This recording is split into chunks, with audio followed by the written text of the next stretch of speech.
Hello everyone. आज के session में एग्रीकल्चरल इंजीनियरिंग के अंदर दिया गया green house structure and design से रिलेटेड एक बहुत इंपॉर्टेंट टॉपिक मैं डिस्कस करूंगी। और ये टॉपिक अगर आप आरएचईओ के एस्पायरेंट्स हैं, आईबीपीएस एएफओ के एस्पायरेंट्स हैं, या फिर CET Mahatma Gandhi university of horticulture and forestry जैसे एग्जामिनेशंस के प्रिपरेशन में बिजी हैं, तो डेफिनेटली ये सेशन आप सभी के लिए बहुत ही इंपॉर्टेंट होगा। टॉपिक क्या है मैं आपको एक बार समझा देती हूँ। टॉपिक है डिजाइन ऑफ ग्रीन हाउस, और डिजाइन ऑफ ग्रीन हाउस के अंदर हमें पढ़ना है स्ट्रक्चर जो होता है ग्रीन हाउस का, वो कौन कौन से लोड को बियर करने की कैपेसिटी वाला होना चाहिए। मतलब ऐसे कौन कौन से इंपॉर्टेंट लोड्स हैं जिनको सहने की क्षमता हमारे ग्रीन हाउस स्ट्रक्चर्स में होना चाहिए। तो ध्यान रखिएगा कि जब हम ग्रीन हाउस को कंस्ट्रक्ट करते हैं तो ये 4 टाइप के लोड्स को ध्यान में रख करके ग्रीन हाउसेस को बनाया जाता है। सबसे पहले लोड का नाम है डेड लोड। जैसा नाम वैसा ही मीनिंग होगा, ध्यान रखना। कोई चीज अगर मर चुकी है तो वो स्वयं वहां से हिलडुल नहीं सकती है, वो वहीं पर फिक्स्ड रह जाएगी। कुछ इस तरह से याद रखना। डेड लोड के बाद आता है दूसरा which is known as live load, जिसे हम फ्लक्चुएटिंग लोड भी कहते हैं। लाइव मतलब क्या? जिंदा। कोई चीज अगर जिंदा है, जैसे फॉर एग्जाम्पल मैं तो मूव कर ले रही हूं ना, तो लाइव लोड को इसी वजह से हम फ्लक्चुएटिंग लोड भी बोलते हैं। बिकॉज मैं अपनी जगह से फ्लक्चुएट कर सकती हूँ, बिकॉज आई एम लिविंग। कोई डेड चीज होगी तो वो अपनी जगह पर फिक्स्ड रहने वाला है। तो लाइव लोड को हम और किस नाम से जानते हैं? Fluctuating load. तीसरा और चौथा तो नाम से ही बेहद हद तक क्लियर हो जाता है। विंड लोड, ऑब्वियस सी बात है, आप जो ग्रीन हाउस बना रहे हो उसमें तेज बहती हुई हवा को सहने की क्षमता होनी चाहिए। नहीं तो पता चला ग्रीन हाउस का जो कवरिंग मटेरियल है वो तेज बहती हुई हवा की वजह से उड़ करके दूसरी जगह निकल ले रहा है। और चौथा ऑब्वियस सी बात है, अगर आपने ग्रीन हाउसेस को किसी ऐसे एरिया में बनाया है जहां पर स्नोफॉल की दिक्कत है, तो आपके ग्रीन हाउसेस में स्नो से पड़ने वाले लोड को भी सहने की क्षमता होनी चाहिए।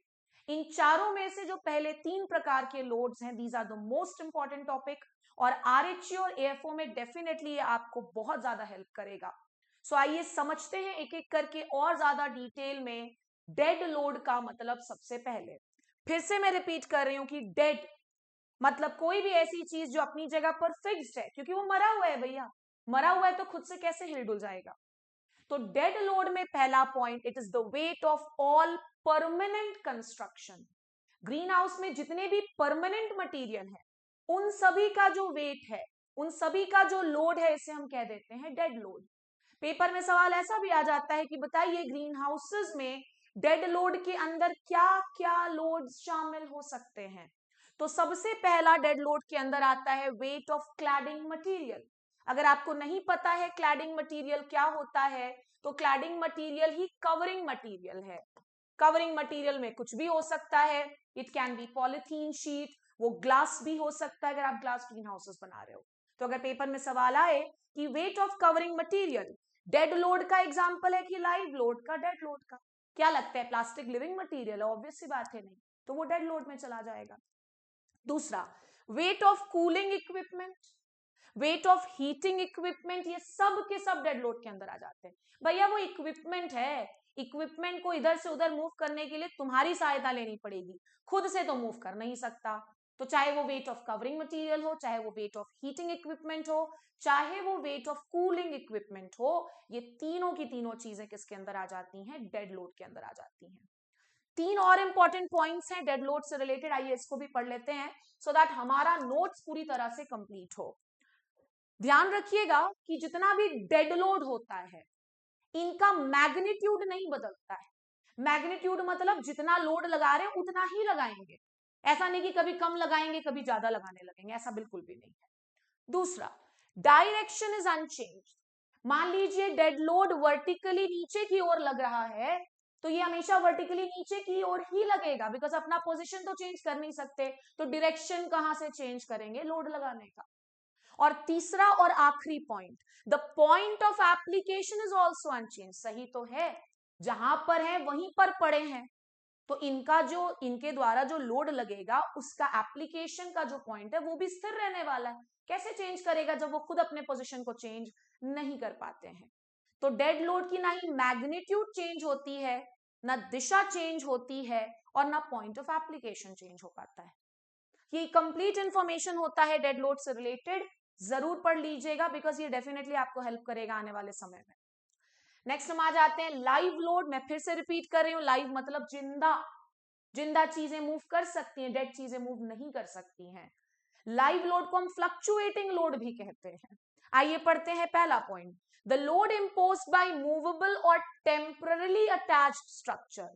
परमानेंट स्ट्रक्चर्स के द्वारा लगने वाले लोड को हमने डेड लोड कहा।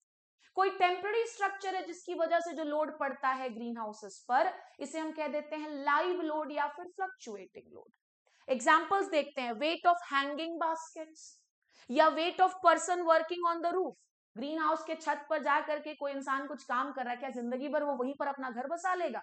नहीं ना भैया, तो ऑब्वियस सी बात है वो भी टेम्पररी स्ट्रक्चर्स के अंदर आ जाएगा। तो weight of working person on the roof of green house, ये भी किसके अंदर आ जाएगा? लाइव लोड के अंदर आ जाएगा। उम्मीद करते हो आपको लाइव लोड का भी मतलब अच्छे से समझ में आ गया होगा। नेक्स्ट हम आ जाते हैं विंड लोड पर।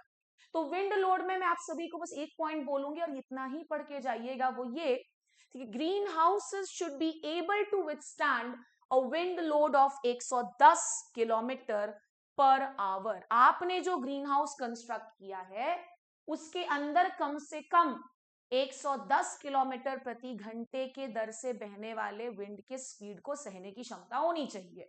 नहीं तो पता चला पूरा का पूरा कवरिंग मटेरियल तेज बहती हुई हवा के साथ उड़ लिया तो फिर गया तुम्हारा ग्रीन हाउस। तो ये काफी इंपॉर्टेंट पॉइंट है। बाकी चौथा पॉइंट शायद ही सवाल बना सकता है, वो इसीलिए कह रही हूं बिकॉज स्नो लोड तो खुद ही बता रहा है अपने बारे में कि स्नो को बियर करने की क्षमता या स्नो के द्वारा पड़ने वाले लोड को हम स्नो लोड कहते हैं। और स्नो लोड का जो कॉन्सेप्ट है वो ऑब्वियस सी बात है कैसे एरियाज में यूज होगा? ऐसे एरियाज में जहां हैवी स्नोफॉल की शिकायत होती है। आई होप आप सभी को आज का सेशन अच्छा लगा हो और डेफिनेटली ये सेशन आपको आरएचओ और आईबीपीएस एफओ में हेल्प भी करेगा। So that was all for today's session. Thank you so much.